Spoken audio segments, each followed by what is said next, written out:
Why did God create humans? The truth that will break your heart. Before anything else existed, before stars were flung into the sky, before the first heartbeat echoed across the silence of time, before angels bowed in worship, God was eternal, complete, lacking nothing, needing no one. And yet, He chose to create. He chose to breathe life into dust. He chose you. I don't know what your story looks like right now. Maybe you feel unseen, or small, or like your life is a series of questions with no real answers. Maybe you're walking through the motions, wondering deep down why you're even here. You smile in public but wrestle with a quiet ache inside, a longing that nothing in this world seems to satisfy. That ache, that hunger, it's not an accident. It was placed there by the one who made you. Because this question, why did God create humans, isn't just philosophical or theological. It's personal. It's sacred. It reaches into the deepest layers of who you are, and I believe with everything in me that God wants you to know the answer. You weren't made randomly. You're not the product of some cosmic accident or distant deity's hobby. The breath in your lungs is not a fluke. You are the intentional creation of a loving God. And the very fact that you're here, listening to these words, means He's calling you back to that truth. He's inviting you to remember what's been buried beneath pain, performance, pressure, and the passing of time. There's a reason for your existence, and it's far greater than anything you could manufacture on your own. It's more than success, more than comfort, more than survival. The Bible doesn't just tell us how we were made. It tells us. It points to a love story so vast, so fierce, so eternal, that it broke through eternity to create time, just to have you in it. So as we walk together through this message, I invite you not just to learn, but to listen with your heart. Because the answer to why God created humans isn't just information, it's an invitation to come home. To finally see yourself the way your Creator has always seen you, worth dying for, and worth creating in the first place. Number 1, made in His image. The mystery of divine reflection. Let's go back to the very beginning, before nations, before churches, before sin ever entered the world. The very first words spoken about humanity in the Bible weren't warnings or rules. They were words of purpose. Genesis 1:26 says, "Then God said, 'Let us make man in our image, according to our likeness.'" That wasn't a passing comment. It was a divine declaration, a heavenly blueprint being spoken into motion. And it changes everything about who you are. To be made in God's image means that you carry something sacred within you. It means that when God formed humanity, He wasn't copying the animals, the angels, or any other created being. He was doing something utterly unique. Out of the dust of the ground, He shaped a frame, and then He did something astonishing.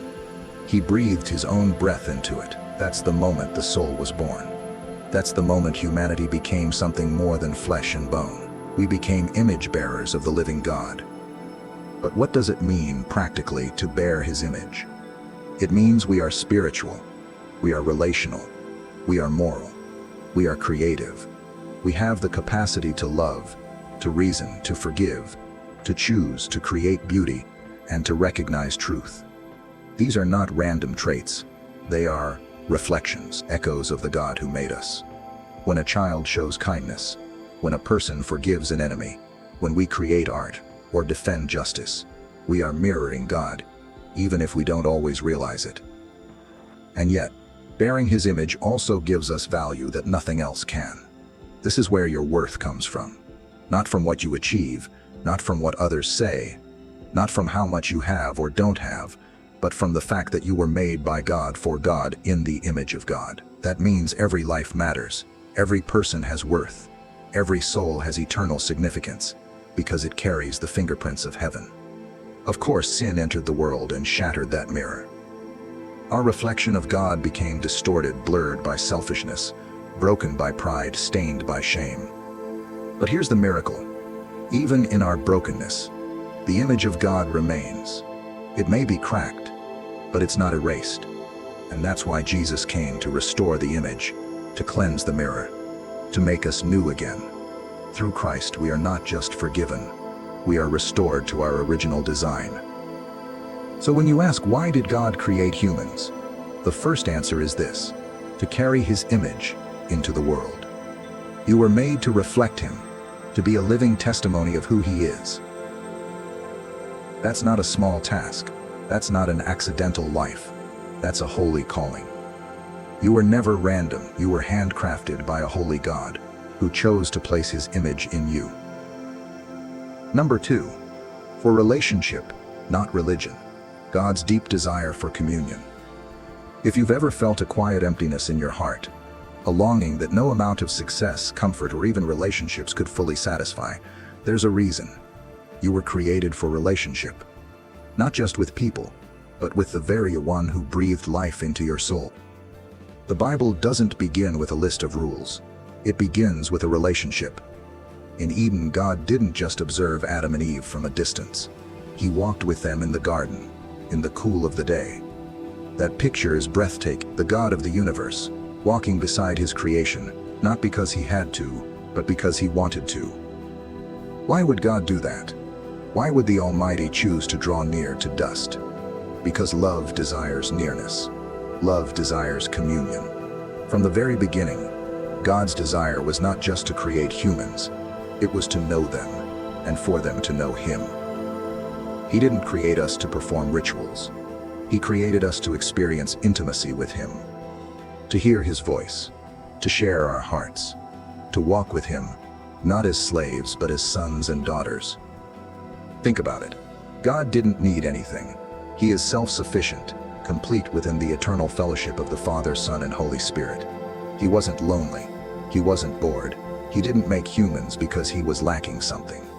He made us out of the overflow of his love. Love isn't fulfilled by receiving, it's fulfilled by giving. So God gave us life, and then he invited us into his presence, into his heart. And yes, sin disrupted that relationship. Adam and Eve chose independence over intimacy. They hid from God, and we've been hiding ever since behind success, busyness, religion, shame. But God didn't leave us there.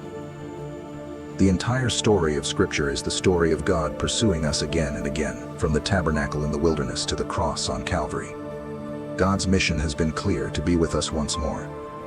Too many people have been taught that God only cares about rules, that he's a distant authority who watches from above, waiting for us to get it right. But that couldn't be further from the truth. God didn't come to demand religion. He came to restore relationship. Jesus didn't die so we could have better behavior. He died so we could have communion with the Father again, so the veil could be torn, so we could walk with God once more. So why did God create humans? Not to populate pews or perform religious duties. He created us for relationship. That's the heartbeat of it all. That's what your soul is crying out for in the quiet moments. You were made for more than religion. You were made to know your Creator, to walk with him, to speak with him, to be loved by him, and to love him in return. Number 3, love demands freedom. Why God took the risk. One of the most heart-wrenching questions we often ask is, if God is so loving, why did he let sin enter the world? Why give humans the ability to rebel? Why risk it?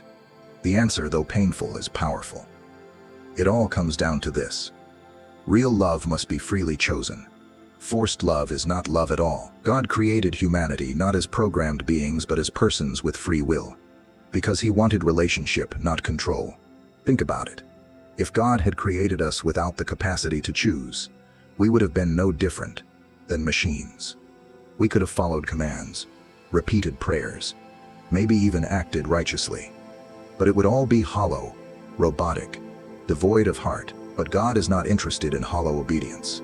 He is not glorified by mechanical submission. He is glorified by love that comes from a heart that chooses him when it has every reason not to. That's the miracle of free will.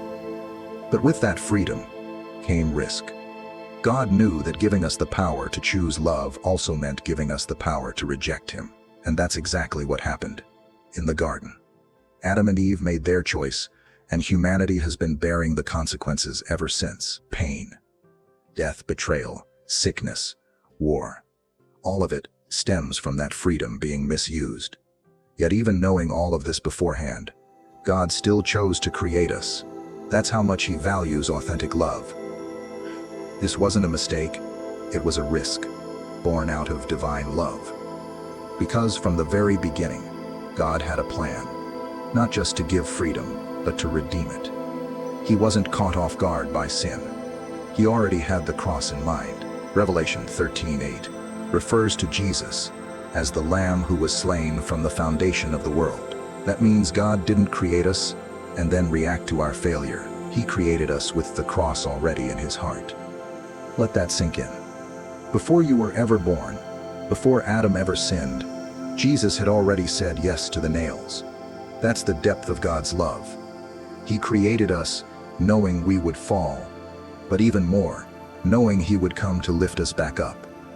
He took the risk, because love is always worth the pain when the relationship is real. He would rather suffer the wounds of our betrayal than live forever without our hearts. So why did God create humans? Because love demanded freedom, and He believed you were worth the risk. He knew the cost, He saw the cross, and still, He chose you. Number 4, to reign with Him. The role of humans in God's kingdom. When God created humanity, He didn't just breathe life into us, He gave us purpose. Genesis 1:28 says, God blessed them and said to them, be fruitful and multiply, fill the earth and subdue it. Have dominion. These words weren't casual suggestions. They were a royal commission. Humanity was created not only to reflect God, but to reign with Him as stewards of His creation. From the beginning, humans were given authority, not to dominate in cruelty, but to rule in righteousness. We were entrusted with the earth, its gardens, its creatures, its systems. Everything in creation was placed under our care. We were meant to act as vice-regents of the King, extending His rule of justice, peace, and love across all creation. That's not a small role. That's not a background position. That's divine partnership. But it doesn't stop there. This royal calling goes far deeper than tending the ground or naming animals. In 1 Peter 2:9, the Bible says, you are a chosen people, a royal priesthood, a holy nation, God's special possession. That means our identity isn't just earthly, it's eternal. We're not just managers of physical creation. We're priests of a spiritual kingdom, called to stand in the gap between heaven and earth, to bring the love of God into a broken world, to intercede, to proclaim, to live lives that point people to the King. Even after the fall, God didn't cancel this calling. He reaffirmed it through covenant after covenant, with Abraham, with Moses, with David, and then through Christ, He restored it completely. Revelation 5:10 declares that through Jesus, you have made them to be a kingdom and priests to serve our God, and they will reign on the earth. This is not symbolic. This is your destiny to reign with Christ, not only in the life to come, but starting now, through the authority of the Spirit working in you. And this isn't about power for our own sake. It's not about ego or dominance. It's about partnership.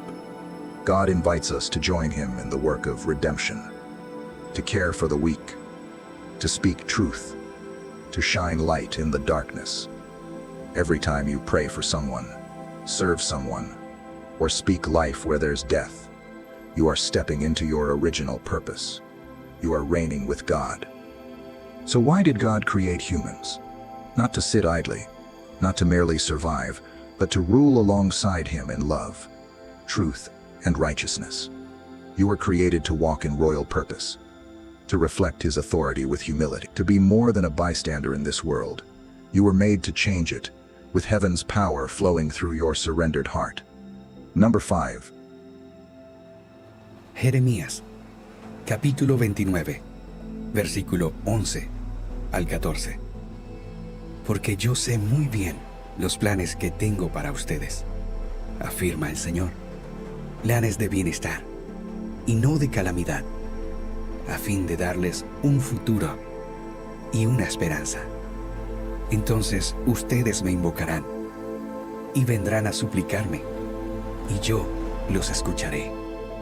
Me buscarán y me encontrarán cuando me busquen de todo corazón. Me dejaré encontrar afirma el Señor, y los haré volver del cautiverio, y los reuniré de todas las naciones, y de todos los lugares a donde los haya dispersado, y los haré volver al lugar del cual los deporté, afirma el Señor.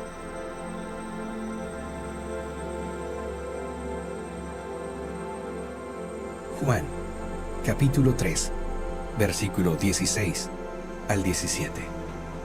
Porque tanto amó Dios al mundo, que dio a su Hijo unigénito, para que todo el que cree en Él no se pierda, sino que tenga vida eterna.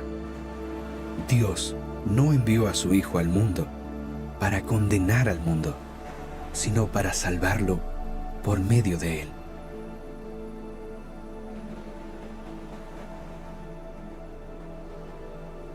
Juan, capítulo 8, versículo 34 al 36. Ciertamente, les aseguro que todo el que peca es esclavo del pecado.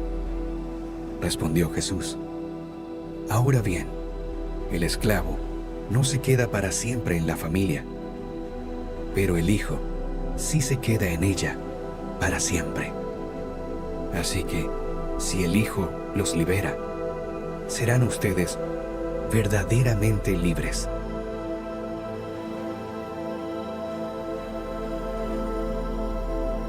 Malaquías, capítulo 3, versículo 10 al 12. Traigan íntegro el diezmo para los fondos del templo, y así habrá alimento en mi casa.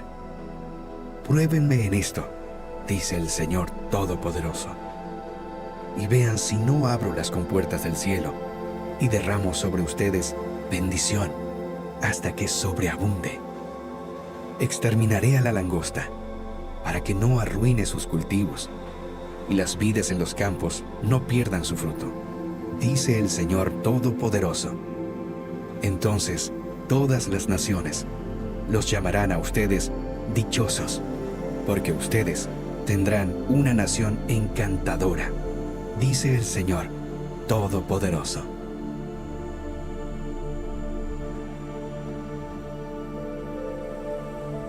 Marcos, capítulo 11, versículo 22 al 25. Tengan fe en Dios, respondió Jesús. Les aseguro que si alguno le dice a este monte, quítate de ahí y tírate al mar, creyendo, sin abrigar la menor duda, de que lo que dice sucederá, lo obtendrá. Por eso les digo, crean que ya han recibido todo lo que estén pidiendo en oración, y lo obtendrán. Y cuando estén orando, si tienen algo contra alguien, perdónenlo, para que también su Padre, que está en el cielo, les perdone a ustedes sus pecados.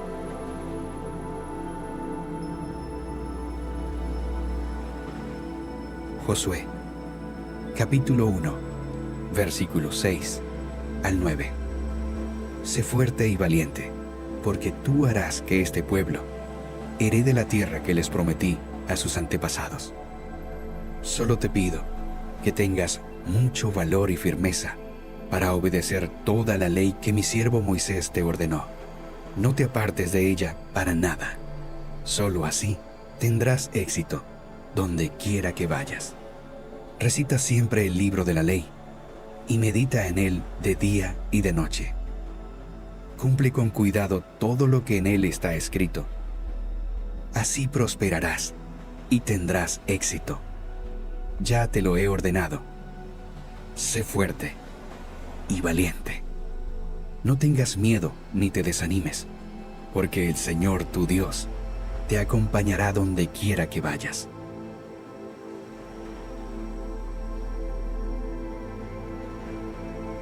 Filipenses, capítulo 4, versículo 19 al 20.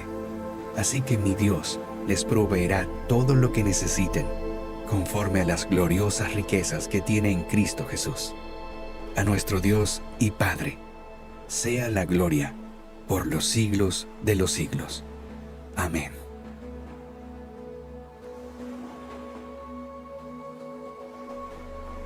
Salmos, capítulo 37, versículo 3 al 11. Confía en el Señor y haz el bien. Establécete en la tierra y mantente fiel. Deleítate en el Señor y Él te concederá los deseos de tu corazón. Encomienda al Señor tu camino. Confía en Él y Él actuará. Hará que tu justicia resplandezca como el alba, tu justa causa como el sol de mediodía. Guarda silencio ante el Señor y espera en Él con paciencia. No te irrites ante el éxito de otros, de los que maquinan planes malvados. Refrena tu enojo, abandona la ira. No te irrites, pues esto conduce al mal, porque los impíos serán exterminados, pero los que esperan en el Señor heredarán la tierra. Dentro de poco, los malvados dejarán de existir. Por más que los busques, no los encontrarás, pero los desposeídos heredarán la tierra y disfrutarán de gran bienestar.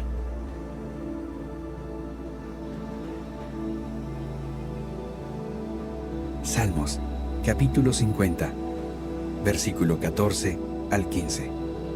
Ofrece a Dios tu gratitud. Cumple tus promesas al Altísimo.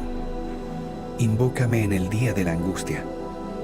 Yo te libraré, y tú me honrarás.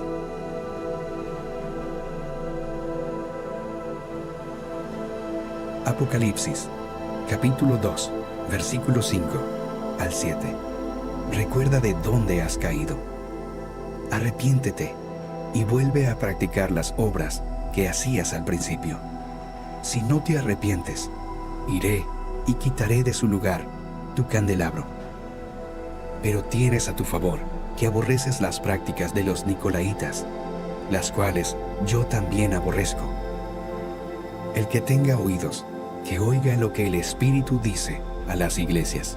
Al que salga vencedor, le daré el derecho a comer del árbol de la vida, que está en el paraíso de Dios.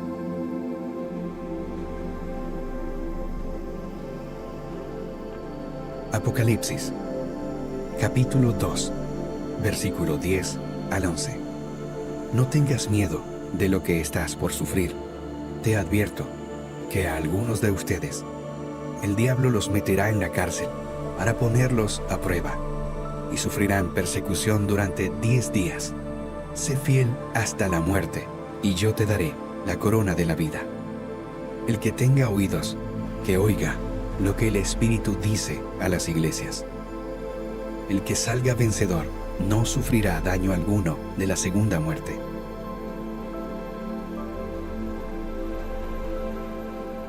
Apocalipsis, capítulo 2, versículo 17.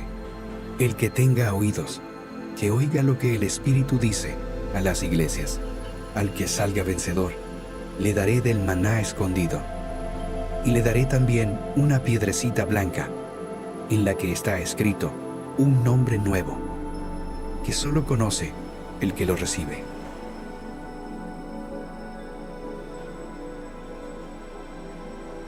Apocalipsis, capítulo 2, versículo 26 al 29.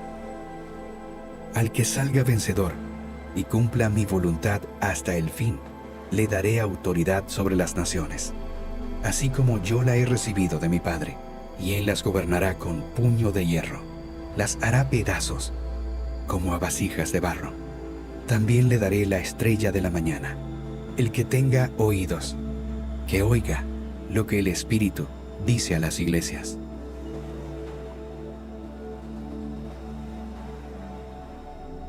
Apocalipsis, capítulo 3, versículos 5 al 6.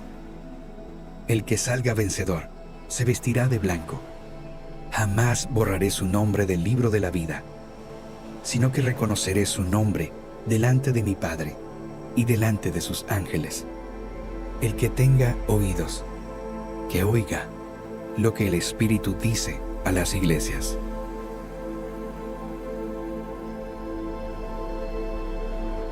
Apocalipsis, capítulo 3, versículo 10 al 13. ya que has guardado mi mandato de ser constante, yo por mi parte te guardaré de la hora de tentación que vendrá sobre el mundo entero para poner a prueba a los que viven en la tierra. Vengo pronto. Aférrate a lo que tienes, para que nadie te quite la corona. Al que salga vencedor, lo haré columna del templo de mi Dios, y ya no saldrá jamás de allí. Sobre él grabaré el nombre de mi Dios y el nombre de la nueva Jerusalén, ciudad de mi Dios, la que baja del cielo de parte de mi Dios. Y también grabaré sobre él mi nombre nuevo. El que tenga oídos, que oiga lo que el Espíritu dice a las iglesias.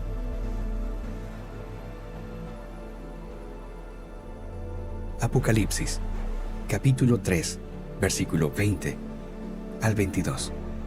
Mira que estoy a la puerta y llamo. Si alguno oye mi voz y abre la puerta, entraré y cenaré con él y él conmigo. Al que salga vencedor, le daré el derecho de sentarse conmigo en mi trono, como también yo vencí y me senté con mi Padre en su trono.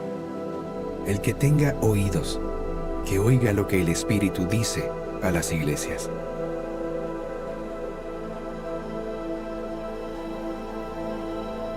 Primera de Pedro, capítulo 3, versículo 10 al 12. En efecto, el que quiera amar la vida y gozar de días felices, que refrene su lengua de hablar el mal y sus labios de proferir engaños, que se aparte del mal y haga el bien, que busque la paz y la siga. Porque los ojos del Señor están sobre los justos y sus oídos atentos a sus oraciones.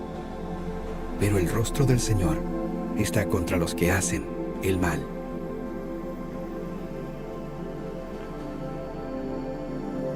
Filipenses, capítulo 4, versículo 4 al 9.